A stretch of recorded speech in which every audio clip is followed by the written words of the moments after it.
السلام علیکم دوستو، آج کی کہانی کا نام ہے لالچ اور بربادی۔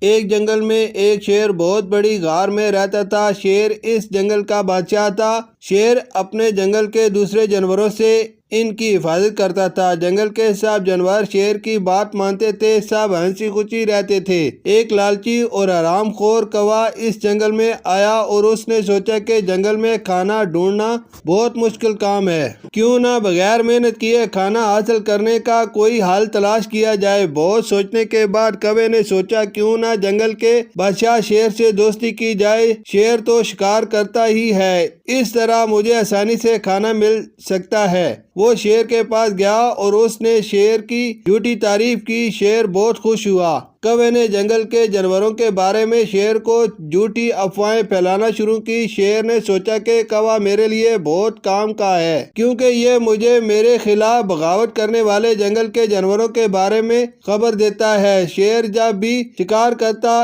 اس کوے کو بھی کھانے کو مل جاتا۔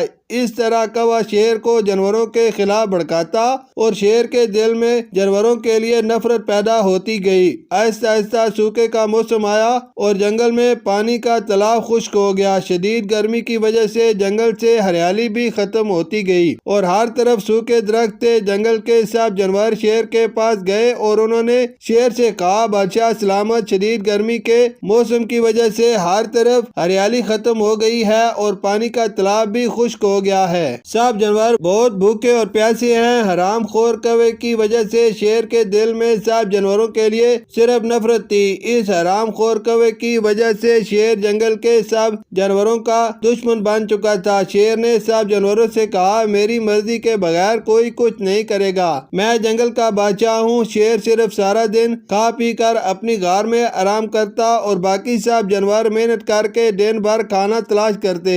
گرمی کی وجہ سے جنگل کے درخت اور گھاس سوکھ چکے تھے اور پانی کا تالاب بھی خشک ہو چکا تھا۔ سب جانور پریشان تھے۔ انہوں نے مل کر فیصلہ کیا، اگر جنگل کے بادشاہ نے ان کی بہتری کے لیے کچھ نہ کیا تو سب جنگل کے جانور جنگل چھوڑ کر کسی اور جگہ کی تلاش کریں گے جہاں کھانا اور پانی ہو۔ کبوتر نے جانوروں سے کہا، جنگل کی دوسری طرف ایک آبشار ہے جو کبھی خشک نہیں ہوتی اور اس کے آس پاس بہت گھنے درخت اور ہری بھری گھاس ہے۔ سب جانور جنگل چھوڑ کر کھانے اور پانی کی تلاش میں چل پڑے۔ بہت مشکل راستہ، ہر طرف شدید گرمی کی وجہ سے کہیں ہریالی نہیں، لیکن جانوروں نے ہمت نہیں ہاری اور چلتے رہے۔ راستے میں بھیڑیے آ گئے۔ انہوں نے بہت سے جانور دیکھ کر ان پر حملہ کرنے کا سوچا۔ جھنڈ میں بہت طاقتور جانور تھے۔ بھیڑیے انہیں دیکھ کر ڈر گئے اور وہاں سے بھاگ گئے۔ سب جانور چلتے رہے۔ تھوڑی دور انہیں پہاڑ سے آبشار کے پانی کی آواز سنائی دی۔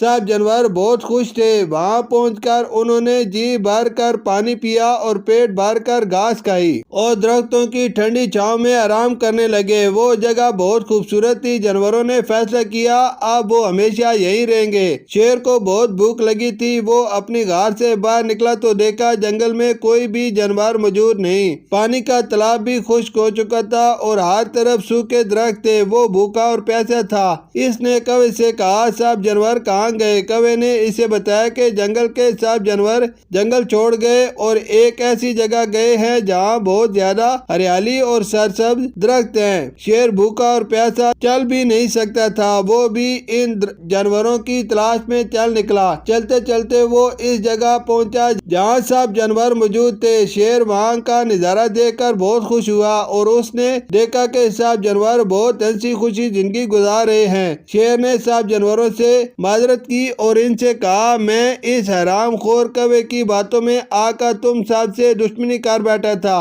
جس کا مجھے اب احساس ہوا، مجھے معاف کر دو۔ وہ حرام خور کوا بھی وہاں پہنچا تو اس نے شیر سے کہا، یہ سب جانور آپ کے خلاف ہیں، اس لیے یہ آپ کو چھوڑ کر یہاں آ گئے ہیں۔ شیر کو اس چغل خور کوے پر بہت غصہ آیا۔ اس نے کوے سے کہا، یہاں سے دفع ہو جا ورنہ میں تمہیں کھا جاؤں گا۔ کوا ڈر گیا اور وہ ہمیشہ کے لیے وہاں سے چلا گیا۔ باقی سب جانوروں نے شیر کو بادشاہ مان لیا۔ کچھ عرصے بعد بہت تیز بارش ہوئی اور پورے جنگل میں ہر طرف ہریالی ہی ہریالی ہو گئی۔ درخت پھر سے سرسبز شاداب ہو گئے۔ جانور دوبارہ دوبارہ جنگل کی اسی جگہ واپس لوٹ گئے جہاں وہ پہلے رہتے تھے۔ شیر اب جنگل کے جانوروں کا خیال رکھتا اور جانور مل جل کر رہنے لگے۔ اس کہانی سے ہمیں یہ سبق ملتا ہے کہ کبھی بھی کسی لالچی اور جھوٹے کی باتوں میں آ کر اپنوں کے ساتھ دشمنی نہیں کرنی چاہیے، ورنہ خود کا ہی نقصان ہوتا ہے۔ شکریہ۔